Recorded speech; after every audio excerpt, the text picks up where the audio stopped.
Merci beaucoup, Président Gabriel Mokia, pour l'opportunité qui vous accordée à notre magazine et à l'EC Infrastructure et Développement pour cette interview. D'entrée de jeu, nous voulons avoir votre lecture par rapport au programme d'urgence. Aujourd'hui, nous sommes les 12, si ma mémoire est bonne, mais le 9 juin, depuis que le président Félix Tshisekedi a lancé ses programmes jour pour jour, ça fait exactement 100 jours. Vous circulez à Kinshasa, vous suivez les informations à travers la République par rapport à la politique du président Félix Tshisekedi et par rapport à ces 100 jours. Votre lecture? Mais 100 jours ne peut pas se limiter qu'à construire des routes. Les gens ont droit de vivre, de leur argent bloqué, les sociales de la population. Ça peut cadrer toujours avec les 100 jours. Je vois des travaux qui avancent à pas de tortue. Ça se remplit les travaux de 100 jours. Il faut laisser ça dans un programme normal. Comme ça, la population doit s'habituer que de donner le chronogramme qui ne sera pas respecté. Et on ne peut pas condamner parce qu'on ne sait pas qu'est-ce qu'ils ont trouvé dans les caisses de l'État. Mais ils avaient dit qu'il y a les 339 millions, c'est déjà payé. Mais les gens qu'on a payés, ces entreprises n'ont pas tellement des enjeux lourds pour pouvoir faire le travail et respecter les chronomètres. Je vois, je suis en train d'observer comme tout le monde. Mais ils veulent faire les sauts aussi, ces sauts moutons ou quoi. Oui, c'est important. Mais avant tout, ils devaient commencer par des routes secondaires. Débrayer le terrain, la commune de Kinshasa, Barumbu, Lingwala, Ngiringiri, Kasavubu et Selembao. Maintenant, si ces routes-là sont macadamisées, la plupart, les grandes routes, ça va désengorger les travaux et ça va aboutir à ramener les 100 jours dans un bon climat. Parce que maintenant, quand vous faites des sauts moutons, oui, mais ces routes-là, il n'y a que les mêmes routes. Je peux compter la route de poids lourd. Je peux compter encore avenue du Flambeau. Je viens ici, la route avenue Kassavou. Je vois Willery. Je vois 24 novembre. Je vois la route de pardon, Sosimat. Sosimat. N'est-ce pas? Mais les multitudes de voitures de 500 ou 600 $ qu'on achète en Europe, où tout Congolais est devenu commerçant de faire le taxi. Parce que c'est le chômage, la pauvreté. Toute personne préfère acheter une moto pour commencer à transporter 500 à 1000 francs ou 2000 francs. Mais l'État congolais ne voit pas des inconvénients de tout ça. Trop de motos dans une ville, trop de voitures taxis dans une ville, plus que même les voitures personnelles. Il n'y a pas de route, 6 routes que je vous ai montrées ici, les entrées au centre-ville. Croyez-vous vraiment que ce pays-là est condamné à réussir? Non, ce n'est pas un pays.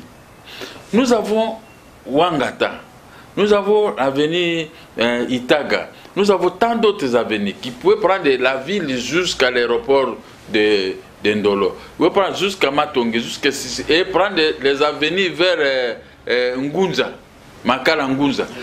Mettre des avenues vers Makala Ngunza qui vont aller jusqu'à Kitambo et tant d'autres endroits.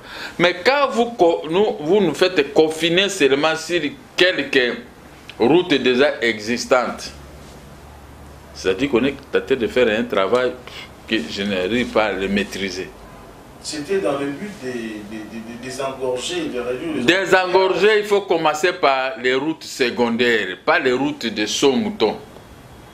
On peut le faire par prestige, mais il faut commencer par les avenues de la commune de Kinshasa, l'avenue de Barumbu, Lingwala, mais il y a Bokassa, il y a l'avenue du commerce, Bokassa, qui ont été réhabilités. Là, ce n'est pas encore réhabilité. Ça, on a donné à des sociétés de profanes, sociétés de familles. Parce qu'on se connaît avec la famille des chefs de l'État, on se connaît avec la famille d'Inter. On préfère vous donner ces marchés. Vous commencez maintenant à prendre les pelles, à louer les pelles et des véhicules. Ce n'est pas les travaux. Nous avons les sociétés extrêmes d'Abeto, nous avons les sociétés des Japonais ici. Nous avons tant d'autres sociétés. Quand vous leur donnez du travail, ils commencent avec leur propre argent. Mais on donne des marchés à des pauvres qui n'ont rien. Maintenant, il faut prendre l'argent de l'État, il commence à s'acheter des véhicules, il commence à s'acheter d'abord les jeeps pour qu'on voit les patrons avec les jeeps pour venir visiter les travaux. Mais ça, c'est vraiment de la fatillage. Moi, Mokia, chargé de la sécurité, je ne peux pas tolérer ça dans notre ville. Mais ça s'est fait parce que c'est une habitude du gouvernement sortant. On s'attribuait le marché à Monokwamboka. Donc faites ça, Banafa Nani. Ces gens de Nafa Nani, regardez à quel niveau on nous a laissé. Quand vous confiez du travail à un citoyen congolais, donnez-lui la force, donnez-lui l'autorité. Il n'est pas dit que pour que quelqu'un prenne une décision, il va demander à un tel. Un magistrat doit toujours se référer à la hiérarchie. Si la hiérarchie touchait l'argent, on dit laissez ceci, on dit faire ceci. Non, ce n'est pas du tout sérieux. Ce n'est pas du tout sérieux. C'est ainsi que quand vous posez des questions, moi, je vous rétorque qu'il y a tâtonnement dans ce qu'on est, pas seulement de ces pouvoirs ici, mais il y a tâtonnement des pouvoirs qui se sont succédés. Voilà. Président Mokia, le président Félix Tshisekedi venait de prendre le pouvoir dans un pays, quasiment tout est à refaire. Selon vous, par où est-ce que Félix Tshisekedi devrait commencer? Donc, il a commencé avec des routes. Tout ce qu'il a commencé, c'est bon, pourvu qu'il y ait suivi. Vous voyez? Quand on a donné l'argent pour la construction d'une route, il faut que les techniciens à la matière puissent être là à tout moment. Pour réceptionner les travaux, ils doivent vérifier l'argent reçu, les travaux exécutés. S'il y a des ratés, celui qui a reçu l'argent, celui qui avait fait les devis, il doit refaire. Je vois même l'avenue, c'est à Barumbu ici. La façon dont on a travaillé cette avenue, c'est la grande rigorade. Hein? Ce n'est pas du tout bien qu'on est tenté de faire. Il faut qu'il y ait les suivis. Il doit continuer. Il avait fait son programme de 86 milliards de dollars. C'est-à-dire que par an, on a sur ces 18 ou 17 milliards de dollars par an. Hein? On va voir. Le grand problème, Félix devait s'enteler à payer les Congolais. Le gouvernement sortant payait en compte-gouttes. Il peut payer les Congolais doivent avoir l'argent. Maintenant, l'argent ne peut pas être resté quelque part. Quand vous suivez votre argent, on vous demande des commissions de 50%, 40%. Mais on ne peut pas quand même... je souhaite voir comme si c'était un régime de commissions. Même les frères qui étaient des pauvres. Ce n'est pas que votre frère est arrivé au pouvoir, votre... patron d'un parti politique est arrivé au pouvoir, votre secrétaire est arrivé, et à ce moment-là, tout le monde doit commencer à demander des commissions. Donc vous pillez maintenant le peuple congolais. D'ailleurs, c'est une honte. Quand on va au niveau où nous étions à l'opposition, on critiquait. Et aujourd'hui, un dossier au niveau de l'État, on vous demande des commissions, 20%, 10%. Ça, ce sont des malades. Ça ne se fait pas sous d'autres cieux, vous pensez? Bon, même si ça se faisait, mais maintenant, c'était très ouvertement comme ça. Vous écrivez à Félix, mais les gens tombent si votre lettre et puis commencez à dire, dites-lui, il doit nous payer des commissions pour introduire sa lettre. Est-ce que moi je m'adresse à l'État, je réclame chez l'État. Et quand vous n'acceptez pas de commissions, maintenant ils prennent votre lettre et ils cachent. Même Félix ne peut pas voir ça. Vous pouvez bon parler, mais rien. Donc ce n'est pas bien de donner le pouvoir à des pauvres. Quand les pauvres arrivent au pouvoir, c'est comme ça. Je sais d'abord comment s'acheter des mesures. Quand je suis à la présidence, je suis à tel ministère. Donc, moi, je dois faire fortune. Mais tu vas faire fortune. Les gens là, comme nous, on a des problèmes. On a des créances, on a ceci, l'argent qu'on a pris par-ci, par-là. L'État qui est sorti nous payait quand même épais. Maintenant, l'État qui est arrivé, c'était l'État des commissions, des règlements des comptes. Là, il a beaucoup de travail à faire. Il doit contrôler, il doit mettre des inspecteurs.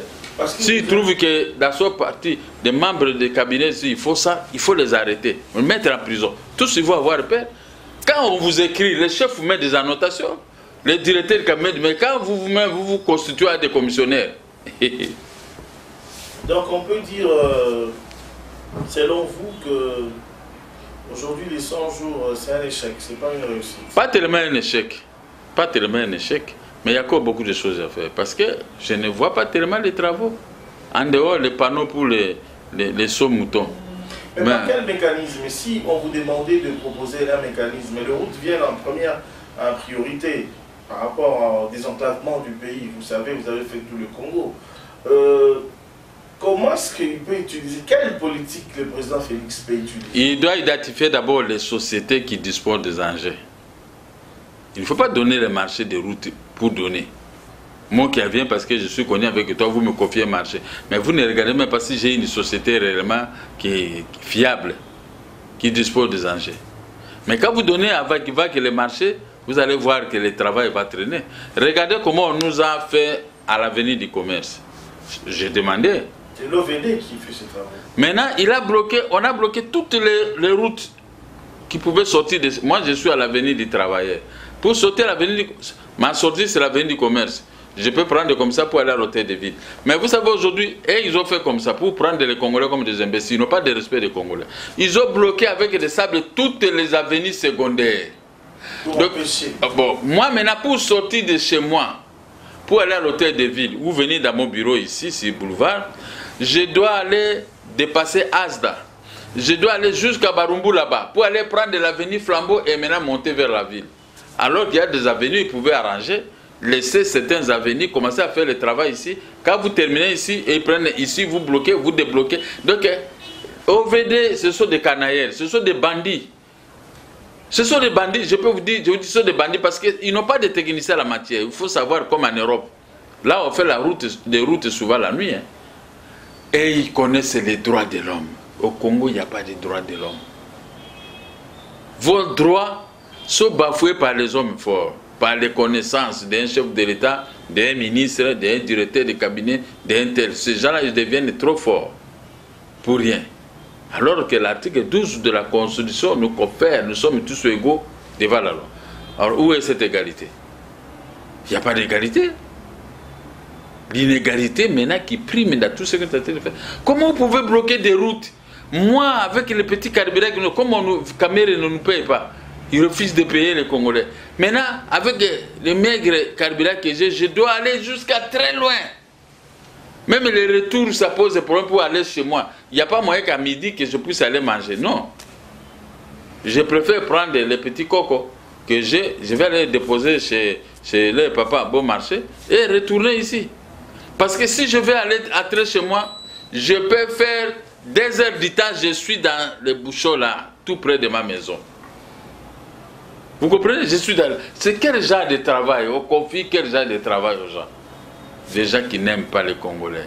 Parce que quand vous maltraitez un Congolais, c'est-à-dire que vous voulez seulement vos vies. Vous n'avez pas besoin des Congolais. Vous trouvez les Congolais comme des imbéciles. Tel que je vous ai dit ici, oui. Un Congolais qui a l'argent. Voilà, je peux vous faire étonner. J'appelle le ministre des Finances. Il me dit, moi qui vous êtes au pouvoir, toi tu soutiens Félix. Mais demandez à Kamer de me donner des instructions pour continuer à te payer. Joseph Kabila me donne des instructions, je t'ai payé. Ton argent est ici. Mais on ne peut pas bouger parce que nous devons recevoir les instructions des chefs. Les chefs, ce sont vos amis de l'opposition, vous étiez avec. Mais 5 mois, je ne peux pas signer quelque chose pour te payer, sinon j'aurai des problèmes. Il s'est moqué d'eux, il s'est moqué de moi. Que moi, que toi, tu nous critiquais, mais regardez, maintenant vous êtes au pouvoir, toi, tu es à tête de souffrir. Le ministre, il sait comment je suis à tête de souffrir. Mais il sait ce qu'il me payait, tout ce qu'il m'a payé, ça est dans les papiers. Mais il sait maintenant que moi qui ai droit, mais ses droits sont bafoués. Voilà, rien que ça. Rien que ça, c'est une honte. Hein? On doit régler tous ces petits problèmes-là, voir que nous sommes venus de l'opposition, nous devons aussi aider nos frères de l'opposition qui ont droit. Ce n'est pas que moi je peux aller chez Kamer et donner moi l'argent pour manger, non, il ne me verra pas. Mais mes droits, parce que c'est vous qui disposez de la signature, vous devez les respecter. Mais si vous avez des rancines qu'on avait dans l'opposition, vous apportez les rancines dans les postes de responsabilité de l'État contre un tel.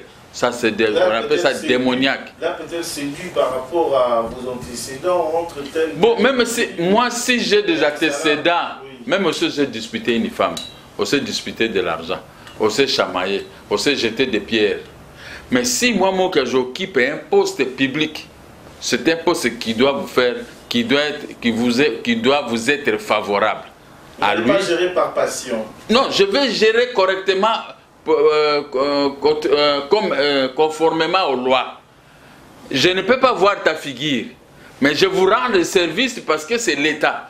Moi, je ne m'appelle pas l'État. Je suis venu rendre un service conformément aux lois de la République. Maintenant, si je prends nos différends de la cité, de l'opposition, je les mets au fond de mon cœur pour commencer à te régler des comptes, ça devient démoniaque. Si moi, je suis chef de l'État, je constate comme ça, je vous fous à la porte. Vraiment, je vous fous à la porte parce que on est au pouvoir parce qu'il y a des gens. Mais si vous, comment amener des règlements de comptes? Vous êtes ministre des Finances ou des Budgets. Comment vous allez régler les comptes aux gens? Et vous prenez un tel, vous payez et les autres, vous ne payez pas. Non. Le ministre des Budgets actuel, quand vous avez un problème, vous arrivez celui qui vous paye. Et pourtant, on n'était pas dans le même parti. Quand je l'ai fréquenté, il payait. Mais pourquoi aujourd'hui, maintenant, ça devient très compliqué? La signature est d'un côté. Maintenant, on nous refuse tout. Mais les dettes que nous avons envers les Tchèques, ils viennent à la maison crier. Ils viennent faire ceci. Ce n'est pas tout gentil. Moi, je n'ai pas l'art de compliquer les gens la vie. Moi, j'ai l'art d'aider les gens. De soutenir. Vous voyez, je soutiens Félix. Parce qu'on a œuvré ensemble avec son père et lui dans l'opposition. Maintenant qu'il est au pouvoir, je ne peux pas le combattre. Je le soutiens pour qu'il puisse réussir. Je ne peux pas accepter son échec. Je le soutiens à 100%. Et je vais le soutenir comme ça pendant... Ceux qui pensent que Félix Tshisekedi ne peut pas échouer. Il ne peut pas échouer. Il est obligé de réussir. Oui, parce que nous avons beaucoup fait de bruit quand nous fûmes à l'opposition. Maintenant, moi, je ne suis pas à l'opposition. Maintenant, vous êtes au pouvoir. Oui, on ne peut pas me pousser à retourner à l'opposition. Ça sera l'hécatombe. Parce que moi, si je retourne à l'opposition, vous connaissez mon frère parler. Et je ne peux pas scier l'arbre auquel j'étais assis à l'opposition. Comme les amis sont au pouvoir, quelles que soient les conditions qui sont arrivées au pouvoir, moi je soutiens seulement. Je vais les réussir. 5 ans maintenant, on peut voir, s'ils n'ont pas réussi, je peux me présenter moi-même pour que je puisse changer la donne, n'est-ce pas? Mais les combattre, je ne les ferai pas. Mais les donner des conseils tels que soit dit ici, je les ferai. Vous m'apportez le micro, qu'est-ce que vous passez de Félix pour telle chose? Je vous dis, pour telle chose, il aurait dû faire ceci. Ce qu'il fait là, ce n'est pas bien, voici les conséquences de tout ça. Un ami qui vous aime, c'est lui qui vous donne des bons conseils. Celui qui ne vous aime pas, il vous dit, il va tuer un tel, va faire ça. Parce qu'un jour, la cour pénale ou bien le tribunal peut te poursuivre si vous n'êtes pas aux affaires. N'est-ce pas? Moi, j'aime conseiller les amis. Je ne peux pas être contre mes amis. Mais ce qui se passe, c'est du démoniaque. Comment toi tu me vois, tu sais que celui-là c'est Mokia. Je t'appelle au téléphone et tu refuses de me répondre. Vous pouvez faire un SMS. On fait les SMS, on ne prend pas connaissance. Même si on a pris connaissance, on ne répond pas. Vous voyez le pouvoir en ivre. Oui. Je ne m'attendais pas que qui ça, Béchine au Soudan, il y a un policier qui l'a pris, il l'a tenu, quelqu'un, Béchir, on l'a tenu comme ça au cachot. Est-ce que qui pouvait aller toucher un chef de l'État de cette façon? Un homme puissant. Ah, un homme puissant, maintenant il n'est plus puissant, il reste dans un petit cachot comme un animal. C'est comme ça, on dit le pouvoir c'est un lit d'hôpital. Moi, je suis malade, je me mets là, on me soigne, je ne peux pas dire que je vais embellir ça parce que c'est mon lit, non. Dès que je suis guéri, le docteur a l'obligation de me changer l'endroit. Quelqu'un d'autre vient se mettre là. C'est un lit d'hôpital. Regardez ces postes qu'ils occupent aujourd'hui. Il y a eu combien de gens depuis Lumumba, depuis le président Kassavou. Jusqu'à aujourd'hui, vous pouvez compter les gens qui ont géré le ministère des Finances, qui ont été les directeurs des cabinets du président de la République. Beaucoup. Mais ils ne sont plus là. Peut-être ils ne reviendront plus là. Oui, mais j'aimerais savoir, quelle est votre lecture par rapport à la coalition FCC-Cash? Moi, je ne suis pas d'accord de cette coalition parce que le FCC a échoué lamentablement dans la gestion. Vous êtes un homme propre, vous portez les habits tels que voilà, une chemise blanche. Mais tu vois quelqu'un avec de la boue, vous voulez vous embrasser avec lui. Et dès que vous terminez, comment cette accolade-là va se terminer? C'est toi qui resteras. Ça va laisser des tâches. C'est comme ça. Et ils ont échoué dans la gestion. Il fallait que l'IDPS montre de quoi il était capable de ce qu'il disait. Parce qu'on a fait. L'IDPS, malheureusement, on n'a pas eu vous. Et l'IDPS et vous de l'opposition, vous n'avez pas eu la majorité, voilà, qui vous amène à une coalition. Ça, ce n'est pas une majorité. C'est une majorité de BIC au Parlement. Ce n'est pas la fête du monde. Moi, j'ai dit à Félix, ne vous affectez pas, laissez-les jouir de leur majorité pour un temps. Cette majorité doit basculer parce que c'est une fausse majorité obtenue par des diables, par des bics. C'était un peu trop dur. Non, j'ai toujours été dire. Avec mon cas, je suis comme ça, j'ai toujours été dire. Si vous avez les éléments à dire contre moi, vous les dites. Pas des injures. Moi, je ne peux pas injurer quelqu'un. Mais je viens ici pour vous dire des réalités.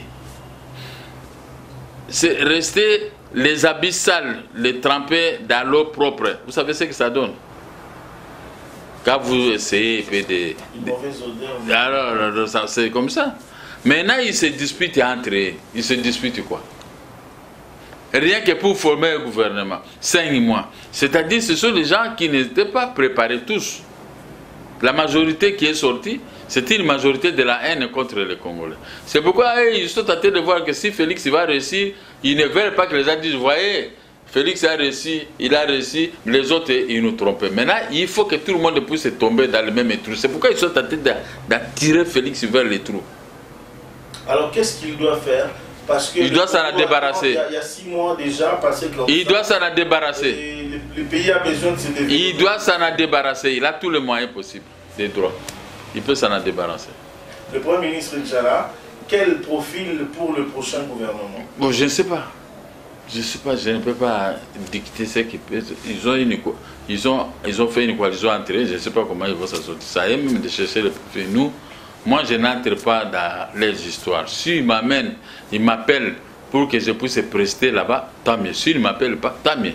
Je ne vais pas les critiquer, je ne vais pas les en vouloir. Mais mon souci, mes droits restent mes droits. Serez-vous d'accord de travailler comme ministre? Mais oui, si on m'appelait, c'est ce que j'ai dit, si on m'appelait. Mais à voir ces gens ici, ils ont la haine. Tous ces gens-là, moi, je les critiquais quand ils étaient dans la majorité. Mais est-ce qu'ils peuvent accepter d'être avec moi phare à phare? Parce que je connais leurs défauts. Hein? Ouais. Chaque fois que je peux entrer même au conseil des ministres, beaucoup de gens vont mettre la tête comme ça par terre, vous dire aïe les sous. Donc mon cœur a l'ingénieur. C'est un élément déclencheur qui va mettre tout le monde mal à l'aise. Non, pas mal à l'aise, mais ils savent ce qu'ils font, ce que je sais de leur mauvaise gestion. Alors ça c'est, il faut commencer à se faire des chefs. Hein? Maintenant ils se font des chefs pour embrouiller. Quand quelqu'un ne sait pas gérer, il devient trop dur. La Bible même nous dit, quand quelqu'un ne sait pas gouverner, il règne par la répression. C'est comme ça.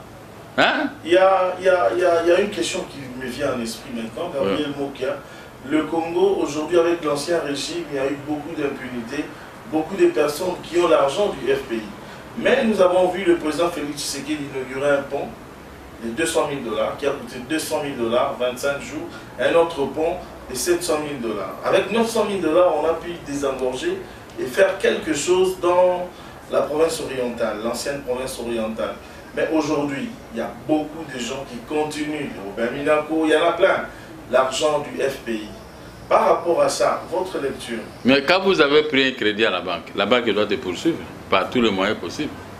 S'il faut saisir vos biens, on va saisir. Si puissant soit-il ces gens. Voilà ma réponse.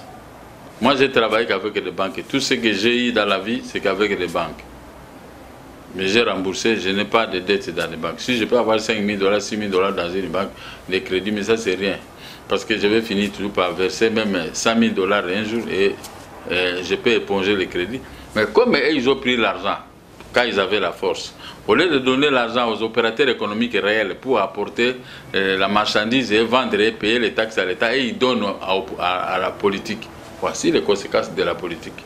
Par exemple, il va me protéger, il va me dire, écoutez, moi je suis là, on est là des hommes, on s'habille bien, on parle dans la télévision, mais on oublie que demain nous allons mourir. Voilà le problème.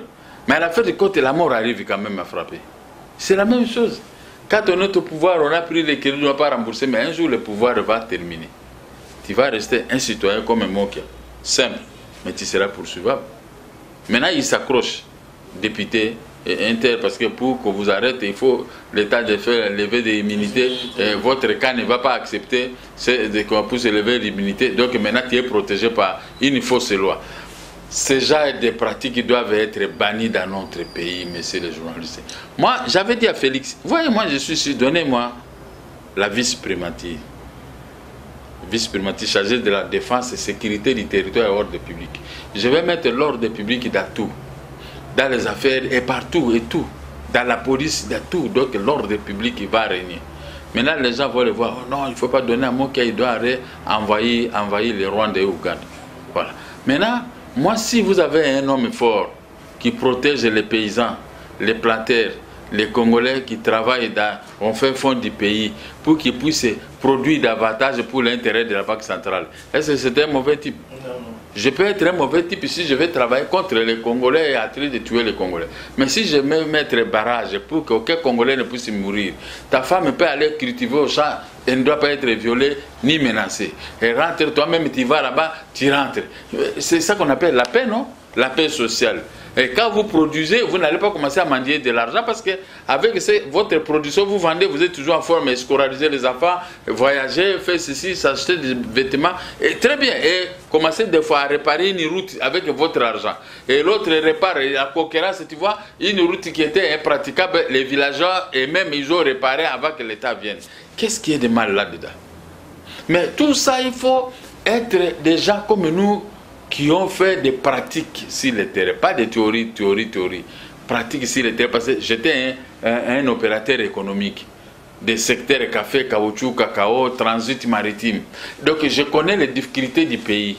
Ces difficultés du pays, de tel secteur, ça est dans ma tête, que si je suis dans tel, je sais ce que moi je peux faire pour que tout le monde puisse trouver son compte.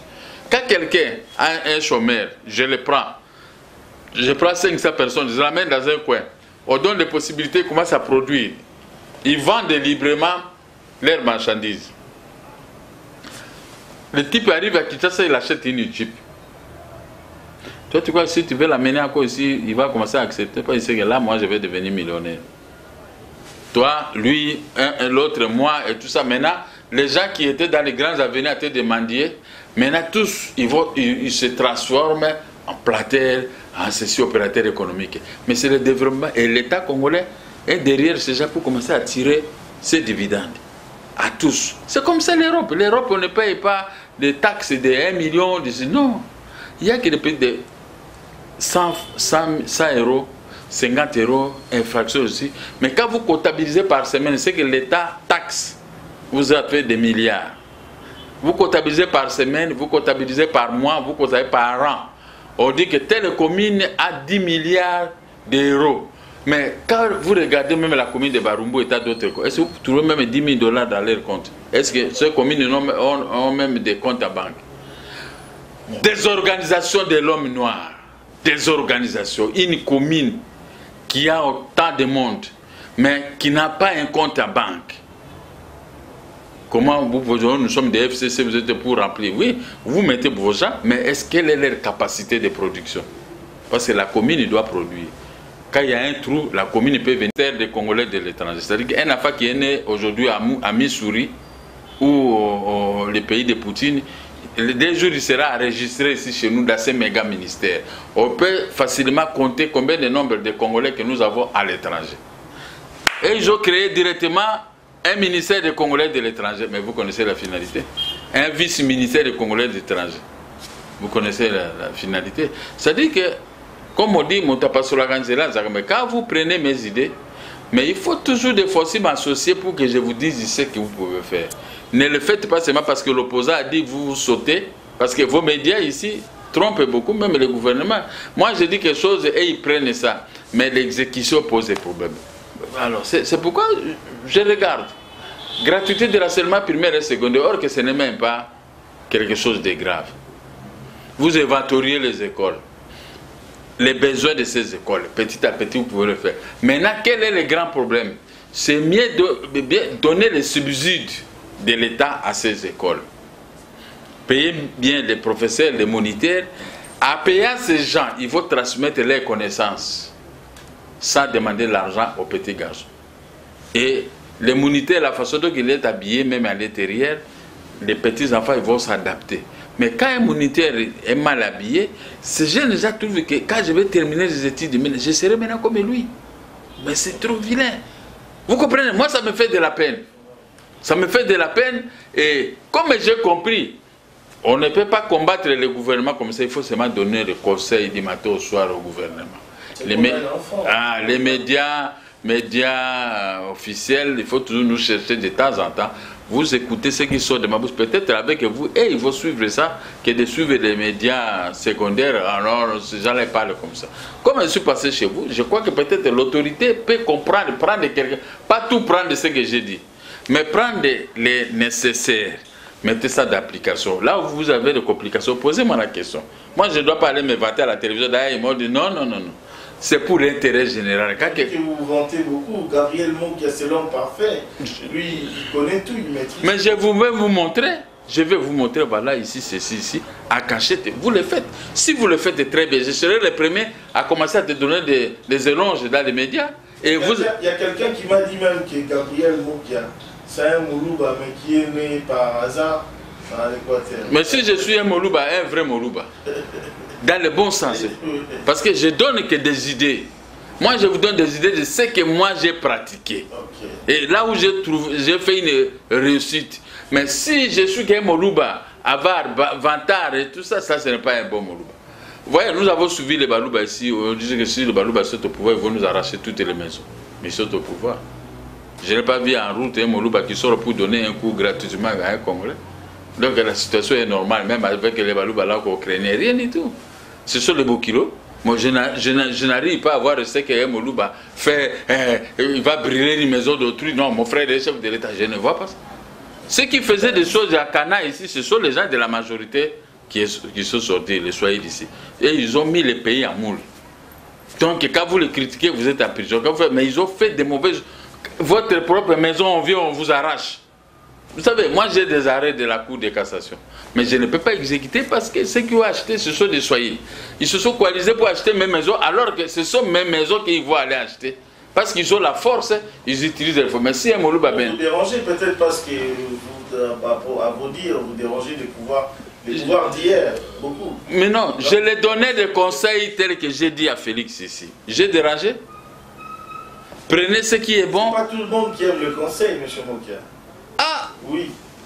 Il y en a qui n'aiment pas le conseil, peut-être qu'ils trouvent ça comme si vous dérangez. Mais Dieu lui-même aussi écoute les conseils. Quand vous donnez le conseil, Dieu il écoute, il sait que ça c'est bon, ça c'est bon. Mais Dieu a sauvé Ézéchias comme ça, avec des conseils.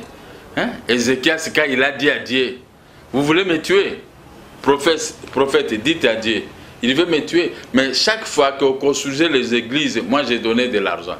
Et moi-même, j'ai construisé les églises pour que les gens prient, changent pour lui. Même si je faisais du mal. Mais tout ça, Ézéchias a parlé. Dieu a suivi. Parce qu'il avait dit, demain il va mourir. Mais il lui a dit, tu as encore 15 ou 20 ans de vie. Il a dit au prophète, dites-lui. Ce qu'il a dit est vrai. Dites-lui, il a encore 15 ou 20 ans de vie encore. Et ses richesses seront augmentées à 2 ou à 3. Merci. Vous savez, ce sont des conseils. Merci beaucoup, M. Gabriel Mokia. En une minute, vous allez conclure par rapport à une préoccupation, peut-être que vous aimeriez dire. Non, la préoccupation... Dans notre questionnaire. La préoccupation ici, c'est que le président de la République qui me suit, il doit voir les problèmes de la justice, l'état des droits. Quelqu'un qui a droit, on lui donne tort. Quelqu'un qui a gagné, on refuse l'exécution parce que les vautours viennent attourer au nom de l'ancien chef de l'État Kabila pour commencer à commettre les bavures. Moi, je ne peux pas être là pour plénicher à tout moment, commencer à accuser les gens. Mais quand je vous dis, vous envoyez les gens malignement pour voir des dossiers. Et quand vous regardez que ça, ce n'est pas bien, il faut prendre des dispositions. Il faut que le chef de l'État facilite les Congolais à être payés pour continuer l'œuvre du développement, de la production dans notre pays. On ne peut pas produire main vide. On doit produire pour acheter les machettes, pour acheter les bateaux, transporter les marchandises et réparer les rails des trains, les chemins de fer Kinshasa-Matadi, commencer à transporter. Parce que le but de la création de l'ONATRA, c'est une société de transport. Pour qu'il y ait une société de transport, il faut qu'il y ait la production à l'intérieur pour commencer à transporter. Et payer, c'est l'État qui gagne sa société. Mais quand vous abandonnez tous ces secteurs-là, vous les confiez aux profanes qui viennent faire les Nzambe Abamoyo dans les entrepôts de l'ONATRA. Je crois que là, Félix ne va pas réussir. Mais s'il suit mes conseils, il a voix des techniciens en la matière, je crois qu'il peut réussir. Admettons aujourd'hui, j'ai 100 conteneurs expédiés à Matadi. Je les mets ici, à la gare centrale, dans le wagon. Quelques minutes, arrive à Matadi. N'est-ce pas là? Parce qu'un conteneur, c'est 770 $, les taxes que nous on paye. Mais si j'ai 100 conteneurs, j'envoie, je paye les taxes. C'est l'État qui bénéficie. N'est-ce pas? Et il faut voir le temps. J'ai envoyé les conteneurs à 21h, à 5h, 4h du matin, sont déjà à Matadi et pour être embarqués dans un bateau pour l'Europe. Mais qui gagne? C'est Félix qui gagne avec la Banque centrale. Hein? Et même le transport devient un peu facile. Là où je peux payer 100 $ pour le transport, je commence à payer 30 $. Les bénéfices là vont me permettre d'augmenter dans ce que moi j'ai dans les capitaux. Comme ça, je peux faire. Là où je faisais 1000 $, j'arrive à 3000 $. 3000 $, j'arrive à 100 000 $. Et tout ça, c'est parce que quand la politique est bonne, les choses aussi marcheront très bien. Merci beaucoup, M. Pelbois.